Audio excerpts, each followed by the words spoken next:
From gunning down 2 high school students to taking hits in Milwaukee for money, Bloodhound Lil Jeff was the kind of rapper that other rappers were afraid of. And it's rumored that he even had 11 bodies. So these are all the bodies that Lil Jeff caught while he was alive, and a look at his murder cases if he was still alive.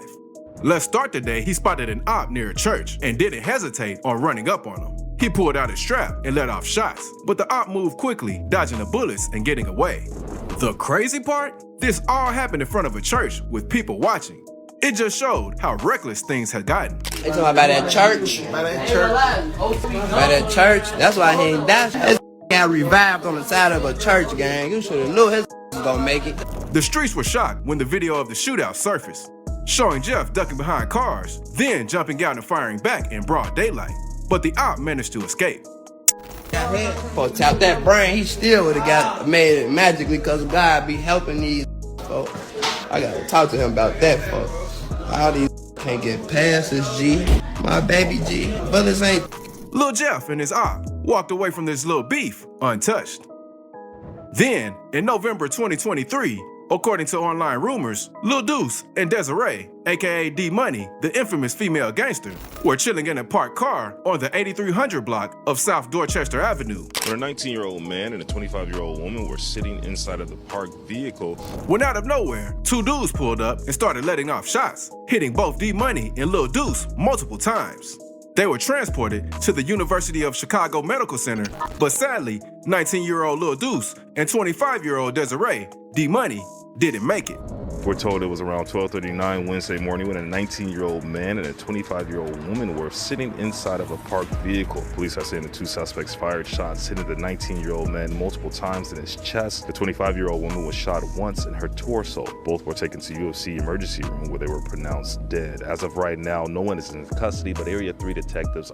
Online rumors were spreading fast that Lil Jeff might have been behind this hit, especially since he went live right after the double takeout. But like always, no one saw nothing, so ain't nobody getting charged for it. Hey, Lil Fredo, what you on, Lil Cuz? I still love you, folk, but it's like my little brother feel how he feel, and I'm around with him right or wrong or dead wrong, you know that. So it is what it is, folk. I wish y'all the best of luck, but we do spank ass, and you know this person. For real, for real. We really kill kids, bitch.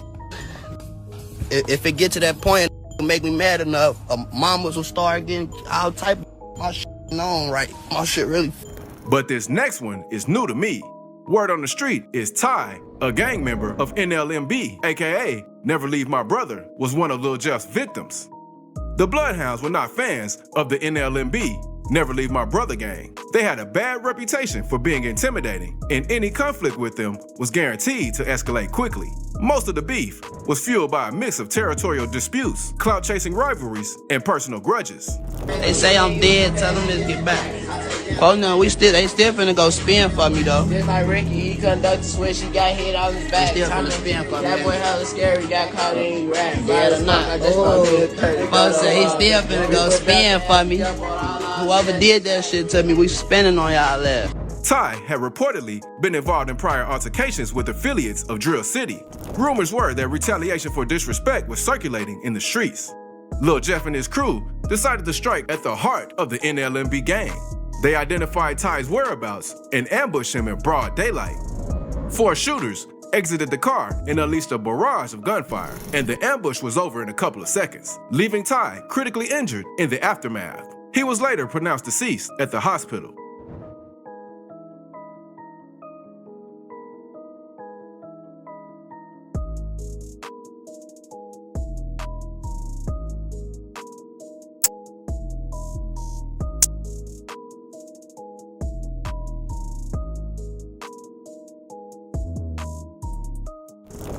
After Ty's death, Bloodhound Lil Jeff was targeted by the Chicago police for NLMB Ty's assassination. Several bullets hit 3 men. A 36-year-old victim died at the hospital a short time later. Police also ordered the store closed, calling it a public safety threat. So then, there's 19-year-old Jaleel Goings, a Trap City member who got hit as payback for Z-Money's murder, one of Lil Jeff's close homies. Drill City and Trap City used to be cool, but once Trap City took out Z-Money, Lil Jeff couldn't think straight, and all he saw was red. The shit will start happening, and y'all know this by now. I went black for like a week, and poof. Where you Gotta go. After that one, poof. I came back, poof. I don't live them niggas though. The hit on Lil was straight up personal. So Lil was just chilling, hopping in the back of a Lyft on West Taylor Street around 9 p.m.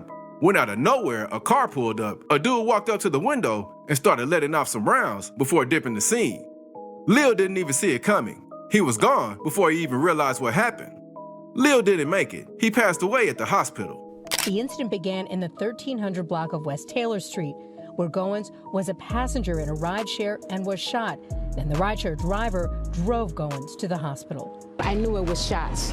And like I said, I was in my bedroom and I kind of ran like on the side of my bedroom on the other side of the wall because, you know, bullets don't have eyes. After Lil got hit, Lil Jeff and his crew were quick to claim the body, hitting social media and talking smack about how they got payback for Z Money. Lil Jeff even dropped a verse saying, "For Z Money, we got back. It didn't take too long. Bitch, I'm relentless." You like go by for your face, you want that chain, little nigga. He tried to run it, he tried to get in the car and pull out. I never been a bitch. Bitch, it ain't no middle. Blood in, blood out. That's just how I'm living. If you can snatch in such a mouth, we don't condone the snitching. Pay attention, I can show you niggas. I can show you something. Pay attention, little boy. A couple of days after things quieted down, Lil Jeff reenacted the whole thing of the Uber car, just wilding on social media.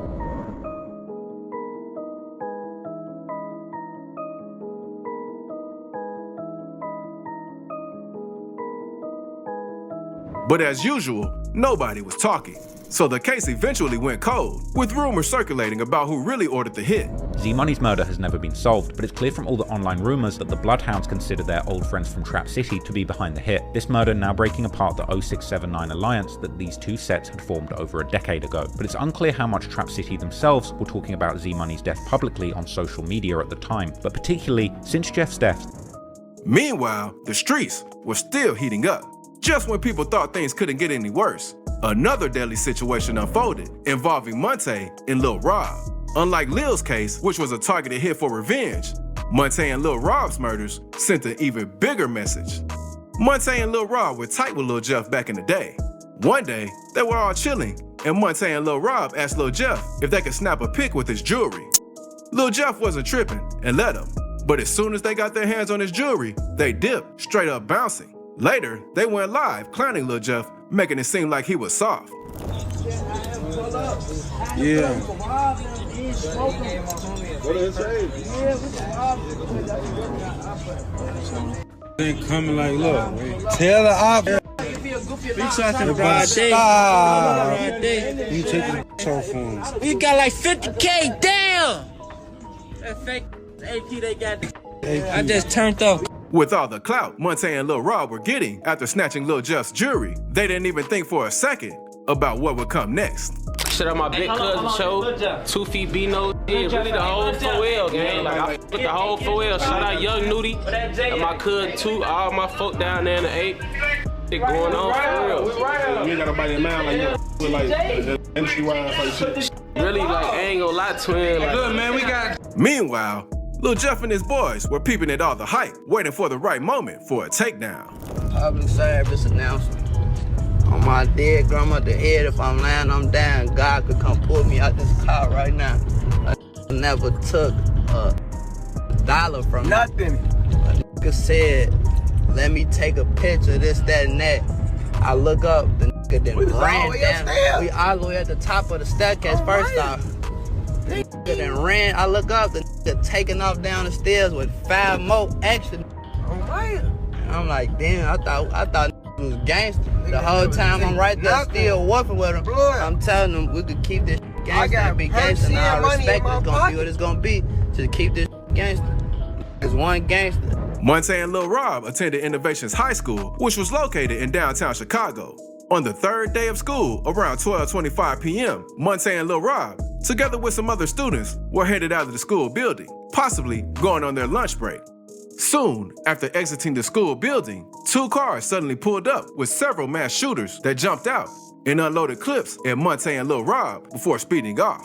The hit was over in seconds. Investigators say both teens were shot and killed Friday afternoon near Wabash and Washington Streets as they left school with a group of friends. The teens were students at CPS Charter School Innovations High School. That's when witnesses say a dark-colored car and a dark-colored SUV pulled up and masked gunmen got out and opened fire. Authorities say while some of the attackers got away in the vehicles, at least 2 of them ran away. The wounded students were rushed to an area hospital where they both were pronounced dead. Investigators call the attack. After the shooting, a couple of people that captured the horrific scene attempted to do what little they could to try and save their lives, but unfortunately, there was nothing they could do.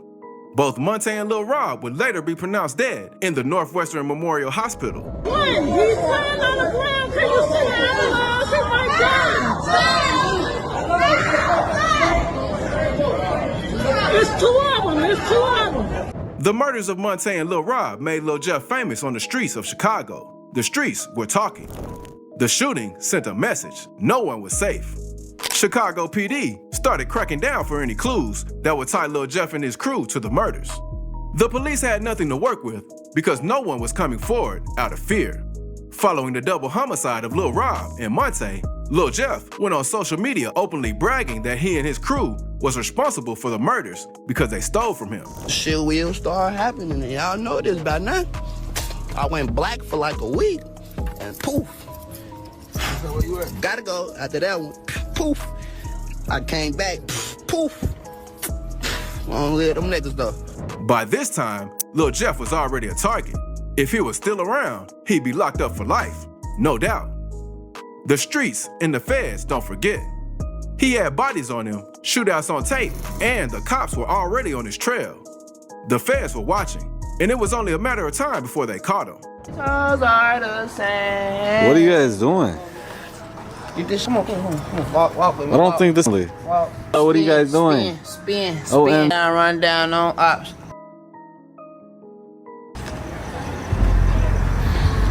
Why are you standing in the wine cellar?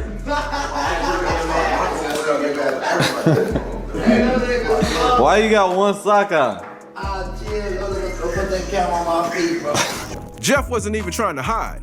He was flexing on social media, dropping tracks about his hits, and even reenacting murders on IG Live. The police didn't have to look hard. He was basically giving them the evidence himself. Don't forget to check out the next video if you enjoyed this one.